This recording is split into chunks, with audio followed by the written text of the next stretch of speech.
पड़ता है, क्योंकि एक बार आप जैसे ही किसी भाई ने कथा श्रवण करते हुए ये सुन लिया कि ब्रह्म सत्य है और जगत मिथ्या है, और सत्य भी है, सत्य ही सुना, लेकिन उसे समझ नहीं पाए। और भाई साहब अपने घर पहुंचे, पत्नी ने प्रणाम किया, कथा सुनाए, बोले ब्रह्म सत्य है, ये जगत मिथ्या है। पत्नी ने कहा आज बड़ा भाव जगा है। तो बोले ये तो अच्छी बात है, बच्चे के विद्यालय का शुल्क जमा कराना है। बोले शुल्क विद्यालय सब मिथ्या है, ब्रह्म सत्य है।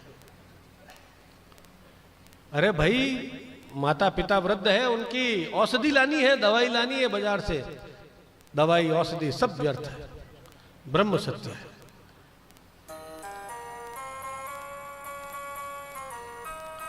बिजली पानी का बिल भरना है, बोले बिजली पानी सब व्यर्थ है, ब्रह्म सत्य है।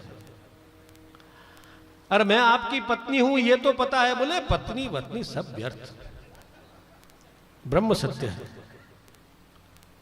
देखो बात तो वो सत्य कर रहा है, लेकिन उसके भाव को नहीं समझ पा रहा है। अरे माता पिता की सेवा तो करोगे, बोले माता पिता सब व्यर्थ है, ये संसार ही व्यर्थ है, ब्रह्म क्या है? सत्य।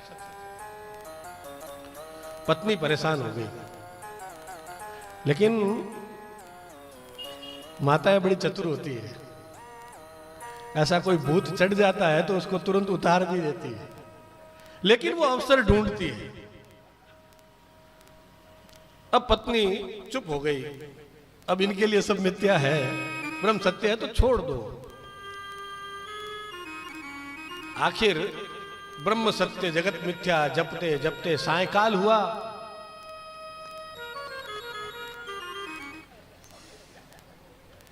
देखो मनुष्य शरीर है, भूख लगनी है। अब भाई साहब को लगी भूख। अरे सुनती हो भोजन बन गया है, तो भूख लगी है, भोजन कर ले। अब रसोई से आवाज आई, बोले किसे बुला रहे हो? जिसे बुला रहे हो वो तो मिथ्या है। अब भाई साहब के कान खड़े हुए कि अब तक तो इधर से अटैक हो रहा था, अब काउंटर अटैक आया। खड़े होकर रसोई के द्वार पर गए और पूछा क्या बोली? बोले भोजन मिथ्या है, भूख मिथ्या है, ब्रह्म सत्य है। अरे बोले भूख लगी है तो भोजन तो कराओ। तो भूख के लिए भोजन आवश्यक है, तो बच्चे के लिए विद्यालय का शुल्क भी आवश्यक है, माता पिता के लिए औषधि भी आवश्यक है, धन उपार्जन के लिए, परिवार को चलाने के लिए व्यवसाय भी आवश्यक है। और ये आवश्यक है तब भूख आवश्यक है। तब कान पकड़े तो ऐसी माताएं हमारे गुरु रूप में मिल जाए तो भवसागर पार हो जाए।